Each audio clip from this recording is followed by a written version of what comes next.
Hello guys, my name is Sylvia Atif and I am going to be going with you guys for the Belize mission trip.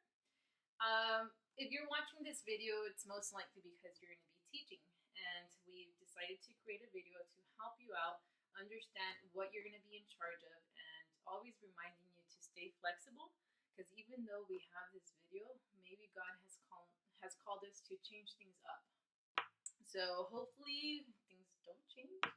But yeah, so what you're going to be in charge of is day 3 lesson plan. Day 3 is the heading, or the title of this lesson plan is going to be God's Perfect Plan. Basically teaching the kids that even though we go through things, it's for a purpose. And no matter what situation we're going through, God is bigger. God is bigger than the problems that we have right now. God is bigger than anything that this world can offer us. So that's what we want to teach the kids. And the first thing that you want to do is go over the rules. Day 1, day 2, day 3, and the rest of the days, this is how we're going to start. Go over the rules. It's going to be a parts theme, so we're going to be rolling our R's like a pirate. So the first one is respect God.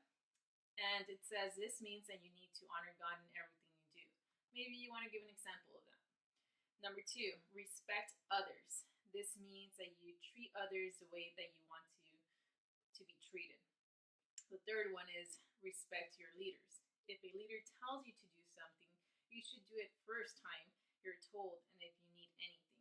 Okay, so always be available. Maybe you want to talk a little bit about that, but they should be aware of the rules. We just want to remind them.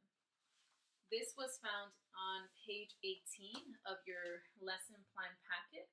But if you don't have access to this packet, you can always look it up online. It's called Treasure Quest Vacation Bible School. And if you Google it, you're going to be able to find it. So you can always print it out.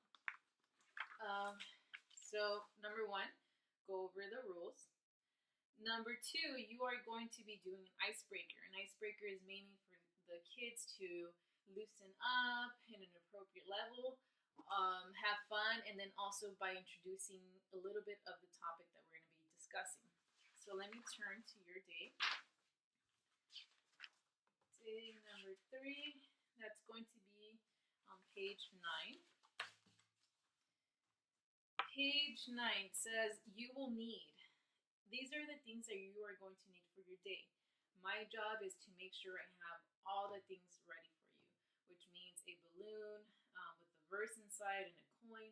I will have that ready for you.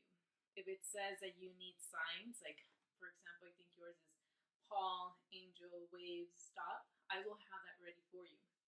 I will also provide you with 3 people that are going to be your skit support. What they're going to be doing is they're basically going to be holding the sign up. So if it says Peter or Jesus, whenever you're telling the story, they're going to be the ones to step up and show, the sign Jesus. If you need more help, you are going to be able to ask the kids to be volunteers. But whenever you do ask them or choose one, make sure you emphasize why you are choosing them by going over the rules. So for example, if I choose Jimmy, I'm going to say, Jimmy is going to help me today because he's been showing respect for others and respect for me. So make sure you're going over the rules as much as you can.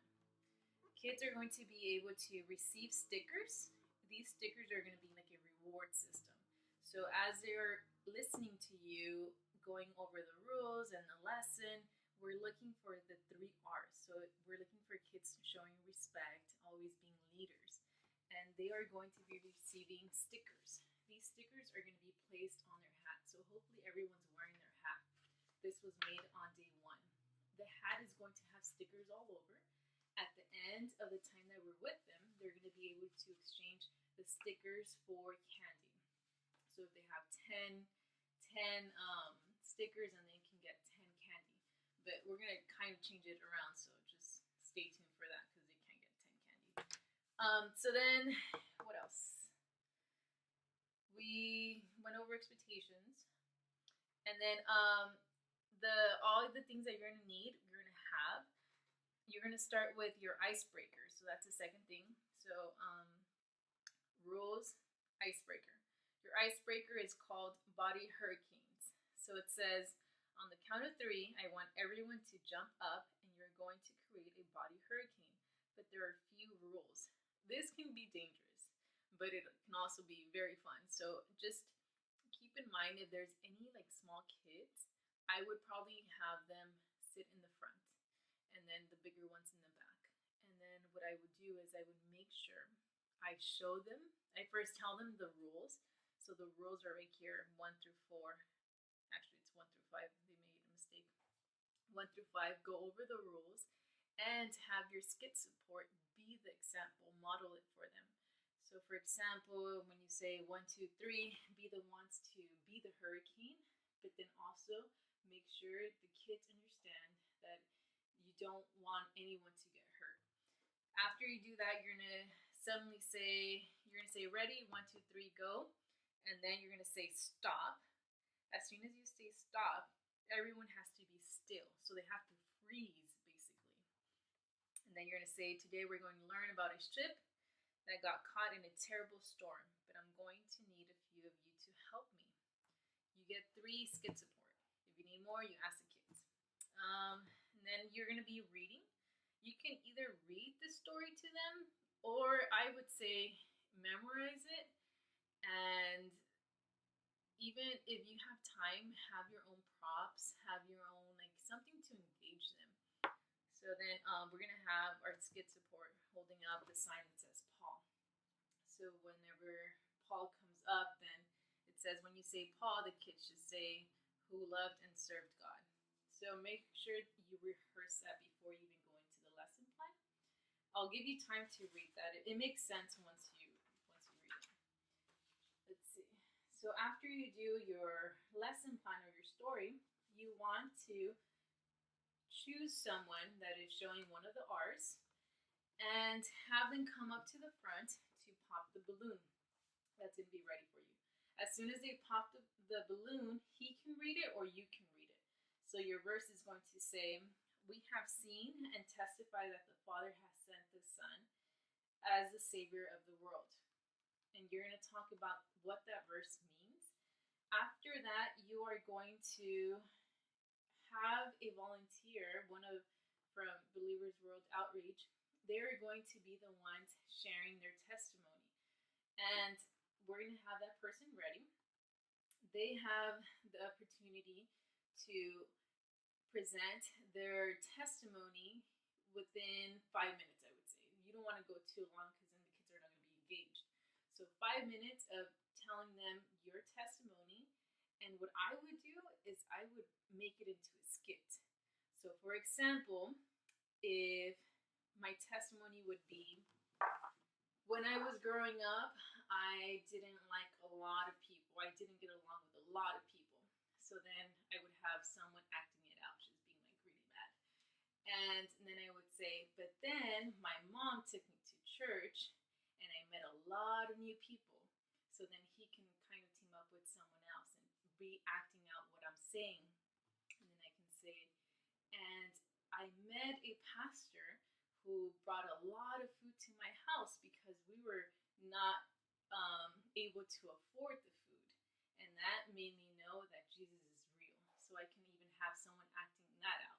So that's even less than 5 minutes. We just want kids to know that our stories are relatable to their lives. And we're not perfect.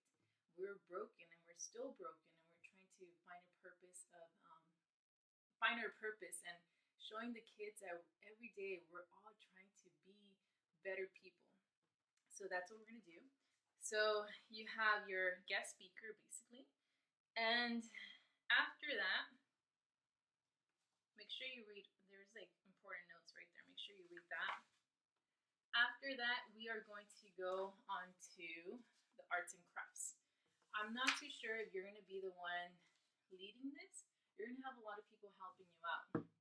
But for your arts and crafts, I went ahead and made one just to see how it would turn out. You're going to need chalk and then also painter's tape. And I will have everything ready for you.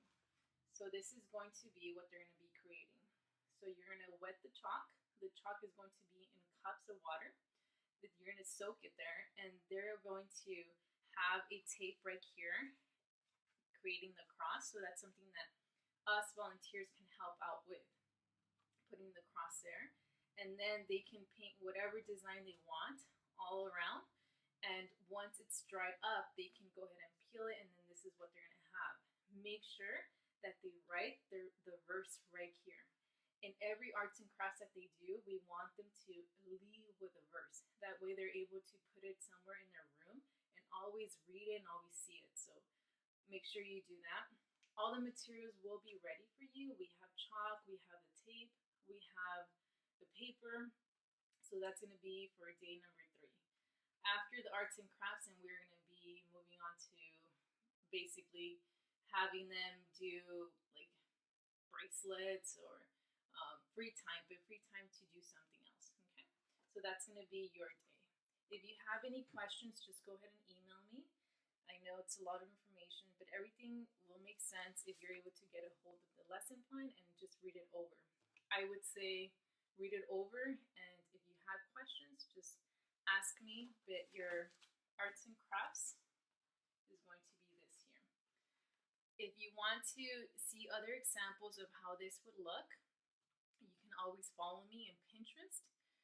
You can search me by typing ATEF, ATEF 2014, or just write Sylvia. I think I'm under Sylvia Guzman, but try the other one, ATEF 2014, and that way you're able to get a hold of my folder, and there you have a lot of examples. So email me or just follow me in